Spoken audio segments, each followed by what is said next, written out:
For example मैं यहाँ पे एक टेक्स्ट फ्रेम ड्रॉ कर लेता हूँ। अब इसमें अगर मैं इसको फिल करता हूँ अपने प्लेस होल्डर टेक्स्ट के साथ, तो ये टेक्स्ट जो है ये तो सिंगल कॉलम के ऊपर आ रहा है, जबकि हमें 2 कॉलम्स चाहिए। तो इसके लिए हम क्या करेंगे, 2 तरीके हैं। एक तरीका तो ये है कि आप मिसाल के तौर पर एक कॉलम के लिए एक टेक्स्ट फ्रेम ड्रॉ करें और दूसरे कॉलम के लिए दूसरा टेक्स्ट, यानी 2 टेक्स्ट फ्रेम आप अलग अलग दोनों कॉलम्स के लिए ड्रॉ कर लें और उन टेक्स्ट फ्रेम्स को, फॉर एग्जांपल मैं इसको डिलीट कर रहा हूँ और इस टेक्स्ट फ्रेम को मैं इसके साथ लिंक कर रहा हूँ।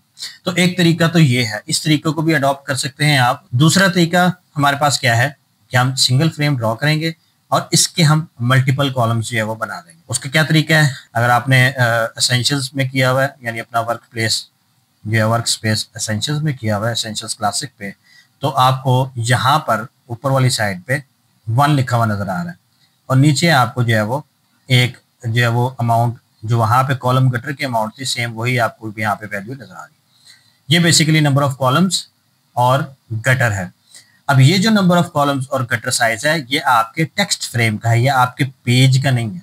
हम यहाँ से अब क्या करेंगे, सेम वही जो हमने, जो कि पेज पे भी हमने 2 कॉलम्स रखे थे, तो इस पे भी अब हम क्या करेंगे, इसको नंबर ऑफ कॉलम्स 2 कर देंगे, क्योंकि हम उसके साथ जो है वो इसको मैच करेंगे। और इसके बाद जो नीचे गटर साइज है वो चूंकि हमने पेज पे 10 mm रखा है, तो इस पे भी हम 10 mm रखेंगे। अब आप देखेंगे हमारा टेक्स्ट, मैं इसको अगर फॉर एग्जांपल मैं इसको जस्टिफाई कर देता हूँ, तो ये हमें जो है वो 2 कॉलम्स के अंदर हमारा टेक्स्ट जो है वो आ चुका है।